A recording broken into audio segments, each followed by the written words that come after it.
स्वागत है दोस्तों आपका अपने YouTube चैनल गांव की पाठशाला में। दोस्तों हम आपके लिए रेगुलर अलग अलग चैप्टर की जो वीडियोज है वो आपके सामने ला रहे हैं। मैथ्स की वीडियो आपको रेगुलर मिल रही है और साइंस की वीडियो में आपके लिए रेगुलर लेकर आ रहा हूँ।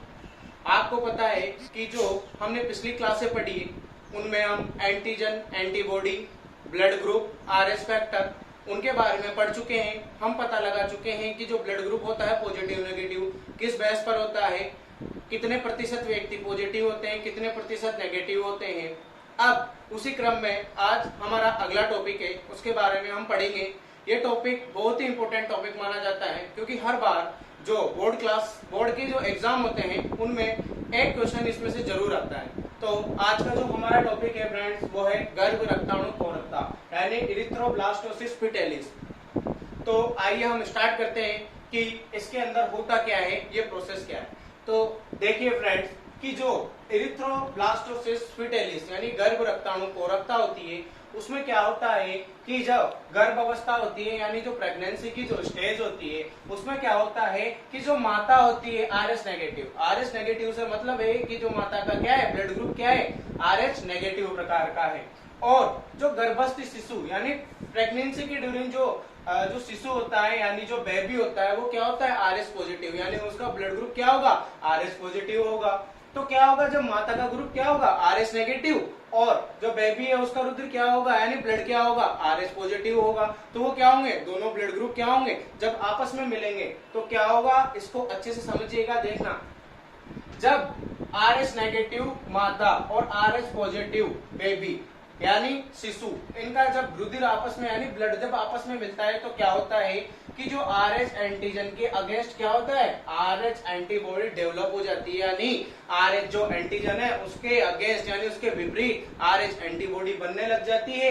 जिससे फर्स्ट केस में तो क्या होता है माता और जो बेबी होता है मदर एंड बेबी दोनों क्या होते हैं सेफ होते हैं। सेफ क्यों होते हैं क्योंकि आरएच एंटीजन के अगेंस्ट क्या बन जाती है आरएच एंटीबॉडी। मैंने आपको पहले समझाया था कोई भी बीमारी आएगी तो उस बीमारी को समाधान के लिए क्या होगा एंटीबॉडी बनती है। तो इसके लिए इसमें क्या हुआ यहाँ पर जो आरएच एंटीजन है उनके अगेंस्ट क्या बन गई एंटीबॉडी डेवलप हो गई। इसलिए जो गर्भ रक्ताणु का यानी इरिथ्रोब्लास्टोसिस फिटेलिस की जो फर्स्ट स्टेज होती है यानी जो फर्स्ट केस होता है प्रेगनेंसी का उसमें क्या होते हैं दोनों सेफ होते हैं। तो ये तो था फर्स्ट केस जिसको हमने समझा।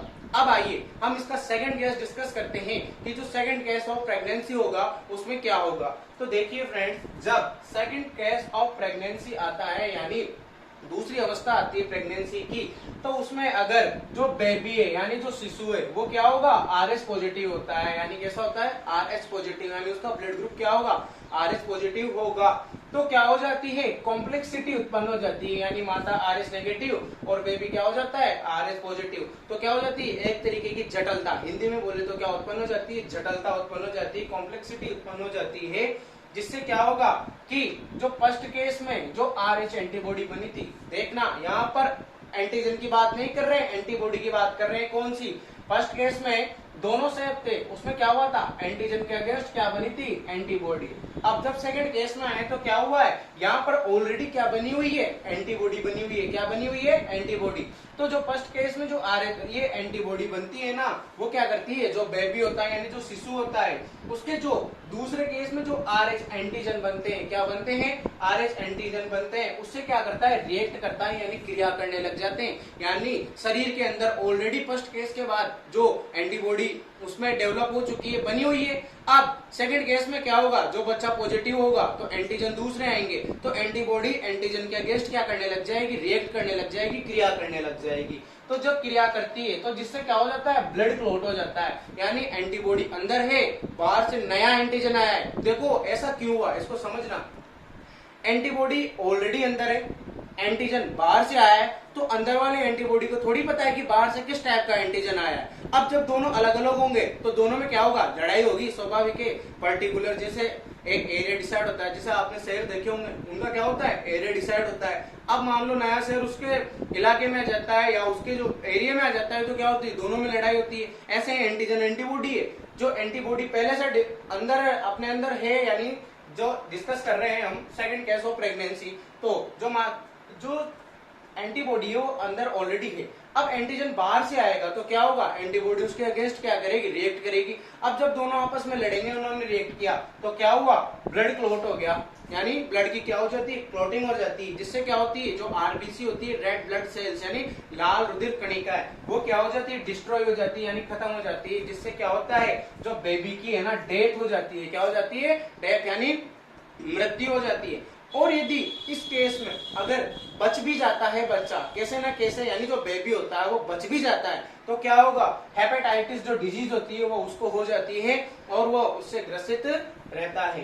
तो ये तो था हमारे इरिथ्रोब्लास्टोसिस फिटेलिस, जिसको मैंने आपको समझाया। मैं आपको एक बार और एक्सप्लेन कर रहा हूँ। इसमें एंटीजन एंटीबॉडी का ध्यान रखिएगा, क्योंकि इंपॉर्टेंट चीज यही है और यहाँ से 100% क्वेश्चन पूछा जाता है और पिछले प्रीवियस जो ईयर है उसमें लगातार क्वेश्चन पूछे जा रहे हैं। तो देखिए एक बार और एक्सप्लेन करता हूँ। क्या होता है, फर्स्ट केस में माता क्या होती है, आरएस नेगेटिव, और जो बेबी होता है क्या होता है, आरएस पॉजिटिव। तो आरएस नेगेटिव और आरएस पॉजिटिव, तो आरएच एंटीजन के अगेंस्ट क्या बन जाती है, आरएच क्या बन जाती है, एंटीबॉडी बन जाती है। जिससे फर्स्ट केस में तो क्या होता है, बेबी और मदर दोनों क्या होते हैं, सेफ यानी सुरक्षित होते हैं।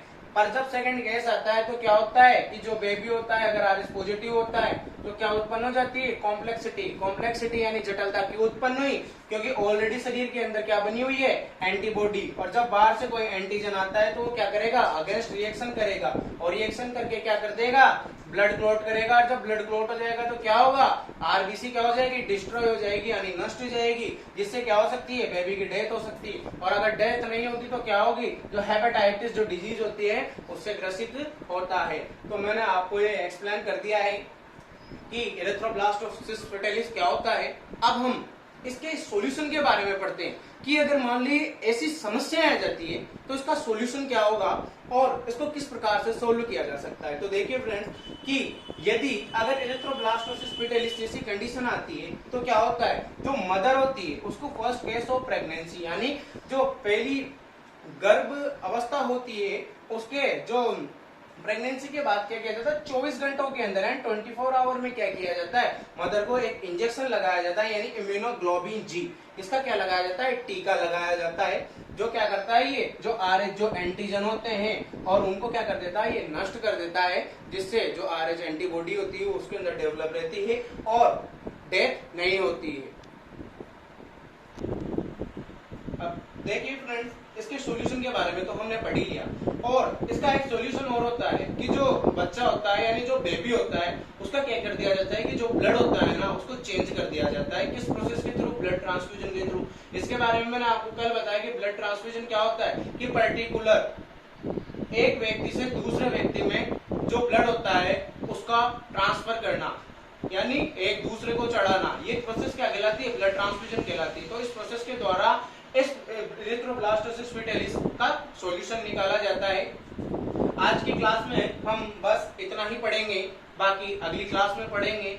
मैं आशा करता हूं कि मैंने जो आपको टॉपिक पढ़ाया है वो आपको अच्छे से समझ में आया होगा, और अगर इससे संबंधित आपका कोई क्वेश्चन है तो आप कमेंट बॉक्स में हमसे पूछ सकते हैं। प्लीज इसको लाइक कीजिए, शेयर कीजिए और सब्सक्राइब कीजिए। आपका अपना चैनल है गांव की पाठशाला, जितने ज्यादा अधिक बच्चों तक आप इसको पहुंचाएंगे तो उनको बेनिफिट होगा, क्योंकि आपको पता है कोरोना अभी थमने का नाम नहीं ले रहा है और जो मंत्रालय है हमारे उनकी गाइडलाइन अभी स्कूलों के लिए कुछ आई नहीं है। तो मैं आशा करता हूँ आपसे आप इसको लाइक शेयर और सब्सक्राइब करेंगे।